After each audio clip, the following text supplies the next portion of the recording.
Irmãos, terça-feira nós vamos ter um culto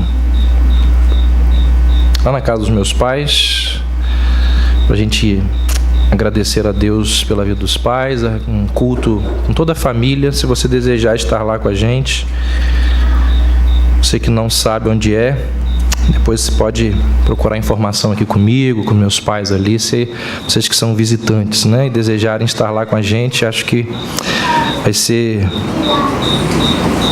muito agradável recebê-los ali. Eu quero lembrar duas pessoas que nos visitam, agora estou vendo mais um casal ali que chegou pela primeira vez. Lucas, é a primeira vez que você vem aqui na igreja, não é? Não? Sua mãe já veio, eu sei. Mas você é a primeira vez? Não? Então, desculpe, Lucas, mas seja bem-vindo. A minha memória ela não é lá muito confiável. Irmã Luiz e irmã Leda trouxeram Clenir, não é? Clenir, eu lembro de você quando eu era gurizinho, lá no negócio de união feminina, minha mãe falava bastante de você. Que bom recebê-la aqui, seja bem-vinda. E esse casal aí que chegou, qual é o nome de vocês? Davi e Raquel. Nome bonito, viu? Sejam bem-vindos, que Deus os abençoe.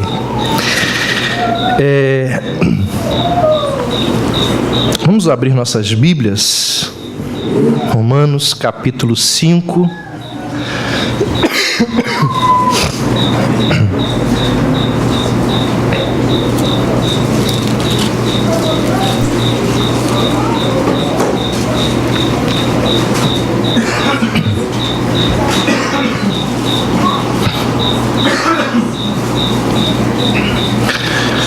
Deixa eu dar uma palavra inicial a você que visitante e também a igreja. Nas últimas 7 semanas nós pregamos sobre os 7 pecados capitais. E hoje e semana que vem, eu vou falar sobre depravação total. Semana que vem a gente vai falar sobre depravação total e definições bíblicas de pecado. Se a gente for perguntar a cada um aqui o que é pecado, qual é a definição de pecado, nós vamos ter as mais diferentes definições. Se nós formos fazer uma pesquisa sobre pecado nas igrejas, o que é pecado, nós vamos ter as mais diferentes definições. Meu avô, pastor Soares, ele uma vez deu uma coça nos seus filhos porque eles estavam vendo futebol um dia de domingo. Futebol era chamado de ovo do capeta, ovo do diabo. E quem visse ou quem jogasse não era considerado lá muito crente, não. Mas naquela época, na época dele, era entendido assim. Há uns 20 anos atrás, eu acho, era muito comum nós encontrarmos nas igrejas batistas a tradição e o ensinamento de que mulher usar calça jeans na igreja era pecado. E por aí vai. É sobre isso que eu quero falar semana que vem. À luz das Escrituras Sagradas, o que é que a Bíblia nos ensina sobre pecado? Então, nas últimas 7 semanas falamos sobre os 7 pecados capitais. Hoje nós vamos falar sobre depravação total. Semana que vem sobre essa definição de pecado, conquanto hoje nós já vamos ver um pouco disso. E nas próximas semanas nós vamos falar de pecados não tão capitais, mas que trazem tanto sofrimento, tanta dor às nossas vidas, à vida das pessoas que nos cercam. Daqui a 3 semanas, ou seja, 2 semanas, Nós vamos começar a falar sobre os pecados da língua. Quantos pecados nós cometemos, quanta tristeza nós causamos nos outros por causa da nossa língua. Depois nós vamos falar de egoísmo, ansiedade e uma série de outros pecados que não são considerados tão capitais, mas que são erros diante de Deus. Romanos 5, verso 12. Assim como por um só homem entrou o pecado no mundo, e pelo pecado a morte, assim também a morte passou a todos os homens, porque todos pecaram. Vamos orar? Senhor, conduza as nossas mentes e corações a ouvirmos a Tua voz e a sermos confrontados em nossos pecados, para que isso nos leve para cada vez mais perto do Senhor. Dá-nos, ó Deus, o correto entendimento da Tua palavra nesta hora. Trabalha em nossas mentes, em nossos corações, em nossos sentimentos, para que a Tua palavra encontre um terreno fértil em nosso ser e produza frutos para o Teu reino. Nós assim oramos em nome de Jesus. Amém. Calvino, ele nunca deu nome às doutrinas que depois os seus seguidores colocaram lá nome. Mas ele trabalhou muito naquelas chamadas doutrinas da graça, e historicamente o primeiro ponto do calvinismo ficou conhecido como depravação total. E essa doutrina bíblica, ela nos ensina que em nosso ser não existe apenas ausência de retidão. Em nosso ser existe também a presença de muita corrupção. Então não é apenas ausência de retidão, é presença de corrupção. O pecado, a Bíblia vai dizer que ele é como um câncer que cresce dentro de nós. É uma entidade alastrante, produtiva, vigorosa, que se autopropaga. O pecado é fogo sem controle. É uma força viva, violenta e poderosa dentro do nosso ser. O pecado, ele pode ser percebido lá nos horrores do Holocausto, na monstruosidade do terrorismo. O pecado pode ser percebido nas manchetes dos jornais, nos gabinetes dos deputados, senadores, vereadores e como pode, né? O pecado pode ser percebido nos cômodos da nossa casa, no interior do nosso coração. Então o pecado, ele é uma força muito grande, ele tem um poder muito grande. Ele é fogo sem controle. Ele, se Deus não vier ao nosso encontro e não nos ajudar, é complicado. Entender essa doutrina bíblica da depravação total, de como nós somos pecadores, é fundamental para a gente conseguir entender corretamente o que é salvação. Para você entender a soteriologia ou a doutrina bíblica da salvação, o primeiro passo é entender o que a Bíblia fala sobre pecado. Porque uma perspectiva errada ou deficiente sobre pecado, consequentemente, nos levará a uma visão deficiente quanto aos meios necessários para a salvação do pecador. O pecador, ele precisa saber que é pecador para reconhecer a sua necessidade de salvação. Chega lá para o seu vizinho, que tem uma vida estabilizada, que tem uma vida aparentemente feliz, mas que é incrédulo. Vira para ele e diz assim: você precisa ser salvo. O que ele vai te perguntar? Salvo de quê? A vida que eu tenho é excelente. Eu preciso ser salvo de quê? Ele não entende direito, ou quase nada, o que é pecado. J.C. Ryle, ele vai dizer assim: perspectivas erradas sobre uma doença sempre trarão consigo perspectivas erradas sobre uma cura. Você não pode tratar de tuberculose achando que você tem câncer.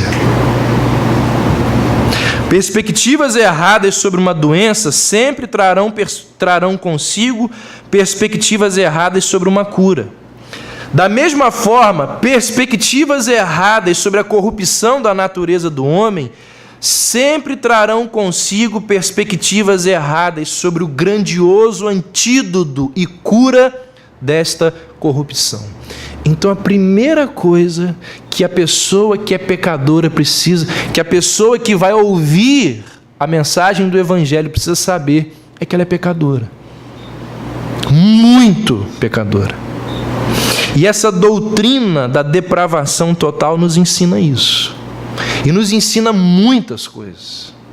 E eu quero, então, te convidar a pensar sobre isso. O que a doutrina da depravação total nos ensina? Primeiro, ela nos ensina que o pecado é algo que está entranhado em nós, faz parte do nosso ser. Muitas pessoas, ao pensar em pecado, se limitam a ações exteriores, tais como assassinato, roubo, homicídio, adultério. Pensam que pecado é simplesmente algo que se faz, algo exterior. Pecado é aquilo que é observável ao comportamento humano.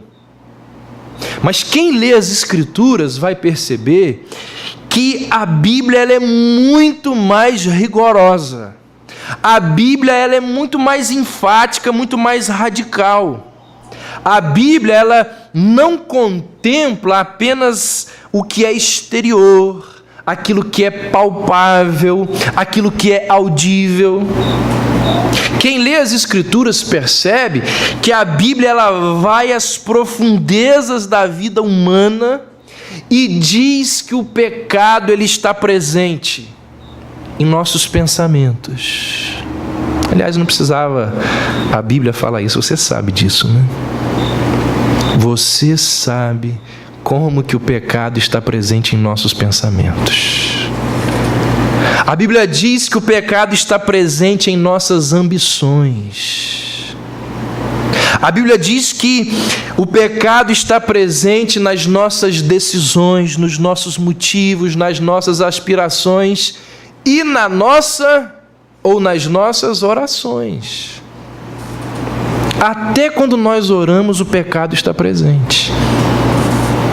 Tiago diz que muitas das nossas orações têm fins egoístas. Por isso que Deus não nos atende, por isso que nós não sabemos orar como convém. Os louvores que nós cantamos estão cheios de pecado. Não na letra, mas em nós que afirmamos uma coisa e não fazemos. Pecamos com a hipocrisia, com a falsidade. Então o pecado é algo que está entranhado em nós. Jesus uma vez disse para um grupo de pessoas que entendia que pecado era fazer ou deixar de fazer, um grupo de pessoas que pensava que pecado era algo observável ao comportamento humano, Jesus disse: olha, não é o que um homem come ou que um homem toca que o contamina, mas aquilo que vem de dentro dele é que o corrompe e afeta tudo aquilo que ele pensa e faz. Jeremias ele vai dizer assim, enganoso é o coração, mais do que todas as coisas, e desesperadamente corrupto, quem o conhecerá? Então, pecado, irmãos, é algo que está entranhado em nós. O simples desejo pelo pecado já é pecado. Foi o que nos ensinou Jesus Cristo. Só o desejar já é pecar. Isso faz com que sejamos uma máquina de pecados. Calvino ele disse que ninguém conhece nem mesmo 1% dos seus pecados. Quando John Bunyan, autor do Peregrino, quando ele percebeu uma pequena medida da sua depravação, ele disse que ele trocaria o seu coração com qualquer pessoa de toda a Inglaterra, porque ele entendia, ele pensava que a sua depravação era maior que a de todas as pessoas. Quando Paulo teve um vislumbre da sua depravação, ele confessou e disse: ai de mim, porque eu sou o principal dos pecadores. Um antigo provérbio diz o seguinte: se as faltas do melhor dos homens, se os pecados do melhor dos homens fossem escritas em sua testa, isso o faria colocar o chapéu sobre os seus olhos. Do melhor dos homens. Lutero, ele vai dizer o seguinte sobre essa depravação humana, sobre esse homem que é uma máquina de pecados. Ele diz assim: o pecado original em nós é semelhante à nossa barba. Nós a tiramos hoje e o resto parece limpo. Amanhã nossa barba já cresceu de novo e não cessa de crescer enquanto estivermos na terra. De modo semelhante, o pecado original não pode ser extirpado de nós. Ele surgirá em nós enquanto aqui vivermos. Então, a depravação nos ensina que o pecado é algo que está entranhado em nosso ser. Nós nascemos pecadores.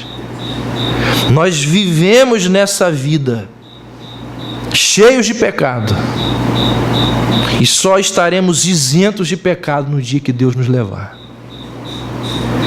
Aliás, essa é uma das definições de céu. Céu é um lugar onde não existe pecado. O céu é céu porque dentre várias coisas ali é um lugar que não tem pecado. Segundo, o que nos ensina a depravação total? Depravação total, ao contrário do que muita gente pensa, inclusive reformados, depravação total não é depravação absoluta. Depravação total não significa que os homens sejam semelhantes a demônios, ou seja, completamente maus. Não significa que o homem ele é tão depravado quanto poderia ser. Não significa que o incrédulo ele é totalmente mau em tudo aquilo que ele faz. Significa sim que nada do que ele faz é totalmente bom. A queda, ela não fez com que os descendentes de Adão fossem incapazes de fazer boas ações. Todos os seres humanos, mesmo os mais vis, eles ainda carregam traços do Criador. Eles também foram criados à imagem e semelhança de Deus. É aquilo que os teólogos gostam de chamar da imago Dei. Ou seja, a imagem de Deus no homem faz desse homem um portador dos sinais divinos. A imagem de Deus no homem faz desse homem faz com que este homem seja capaz de praticar boas ações, o habilita a praticar boas ações. A imagem de Deus no homem é capaz de levá-lo a expressar o ético e o estético de Deus. O homem caído, o homem pecador, mesmo aquele que não é convertido, regenerado, nova criatura, ele é capaz de mostrar afeição familiar. Tem amor pelos seus filhos. Ele é capaz de ter amizades sinceras. Ele é capaz de fazer o bem cívico. Ele é capaz de cumprir o seu dever como cidadão. Ele é capaz de realizar atos de heroísmo. Ele é capaz de ter uma postura de renúncia em prol de um bem maior. Ou seja, ele é capaz de desenvolver características do Criador. E isso nos mais diversos setores da sociedade, na arte, na música, na literatura, na pintura. Então, depravação total não significa depravação absoluta. Uma pessoa incrédula, ela é capaz de criar muitas coisas admiráveis e louváveis. Por exemplo, Rui Barbosa nunca pertenceu a nenhuma igreja evangélica. No entanto, escreveu belíssimos ensaios sobre direito e sobre cidadania. E são tão dignos que são usados como ilustração em muitos sermões ao redor desse país. Um estadista como Winston Churchill, quem já leu os discursos daquele camarada, vê e pergunta como que é possível alguém que não tem o temor de Deus escrever coisas como aquelas ali. Depois você pode conferir em casa, Atos capítulo 17, verso 28. Paulo está no Areópago. Ele está ali fazendo uma defesa, ou ele está fazendo a sua defesa, que na verdade era uma defesa do cristianismo, e Paulo vai citar na defesa do cristianismo palavras de poetas que não eram cristãos. Então, depravação total não significa depravação absoluta. O próprio Jesus nos disse isso. Jesus disse assim: se fizerdes o bem aos que vos fazem o bem, qual é a vossa recompensa? Até os pecadores fazem o mesmo. Terceiro, depravação total nos mostra que o pecado é um problema mortal. Gente, o pecado é uma coisa seríssima, gravíssima, e tão grave, diz a Bíblia, que foi ele que gerou a morte. Se você olhar naquela lista famosa de Paulo, de Romanos 8, quando Paulo diz assim: estou bem certo de que nada nesse mundo, nem altura, nem profundidade, nem coisas do presente, nem do porvir, nem principados, nem potestades, na lista de Paulo o pecado não entra. E essa lista de situações e de forças poderosas, Paulo diz: nenhuma delas é capaz de me separar do amor de Cristo, mas o pecado nos separa. O pecado, ele possui um poder muito grande, e é tão forte esse poder, que ele é um poder letal e mortal. Paulo diz assim: a consequência ou o salário do pecado é a morte. Nós vivemos num universo moral. Plante uma semente de pecado e você vai obter uma colheita de juízo. Semeie um vento de incredulidade e você colherá a tempestade da destruição. Bonitas palavras, né? O que eu quero dizer é o seguinte: o juízo de Deus sobre o pecado acontece. Deus julga o pecado. O juízo é iminente. E uma grande prova de que o pecado nunca ficará sem punição é a morte. Assim como por um só homem entrou o pecado no mundo, e pelo pecado a morte.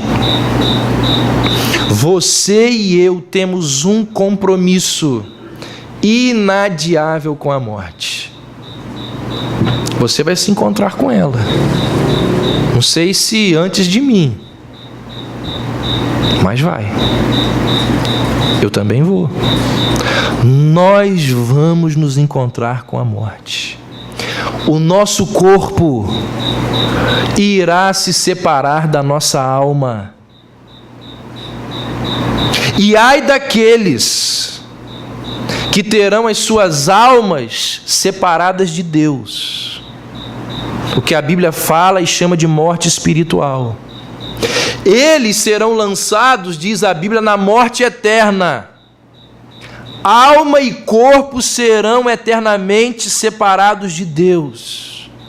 Então o pecado é algo tão sério, tão letal, tão mortal, que Deus ele criou um lugar para enviar aqueles que nunca tiveram os seus pecados perdoados. Consegue entender como que pecado é uma coisa séria? O inferno é um lugar preparado por Deus para que as pessoas que não tiveram os seus pecados perdoados venham a passar a eternidade ali. Ou seja, o inferno é a lógica por trás do pecado. O inferno é a resposta de Deus à impenitente resistência do homem, à desobediência final do homem, à incredulidade, ao pecado humano. O inferno, disse alguém, é a fossa do universo. É aquele incinerador cósmico no qual um dia Deus vai reunir ali o lixo do mundo. O inferno é aquele lugar que está sempre sob a ira inflexível de Deus. O inferno é aquele lugar onde o verme da memória não morre. Onde estará, diz a Bíblia, o falso profeta, o dragão e a besta. E junto com todos eles estarão aquelas pessoas que não tiveram os seus pecados perdoados. É para lá que essas pessoas vão.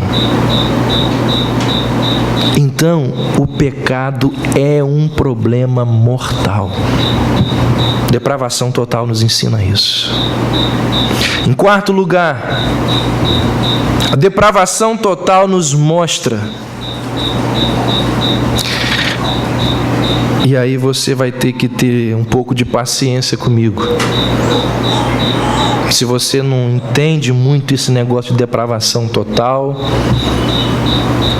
fica revoltado, zangado comigo, não. Isso é uma coisa que está na Bíblia. É difícil da gente entender. Aliás, de aceitar, mas de entender não, mas está na Bíblia. Depravação total nos ensina que ninguém é inocente diante de Deus. Ninguém.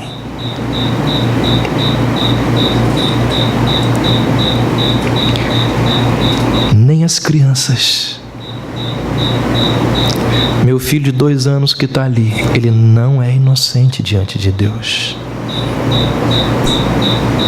Ele nasceu em pecado. Nem o meu filho, nem o índio, sabe aquela história, aquele mito do índio inocente? Nem o índio, nem a sua tia que é educada, prestativa, bondosa, mas incrédula. Ninguém é inocente diante de Deus. Shakespeare imortalizou a frase que diz assim: errar é humano.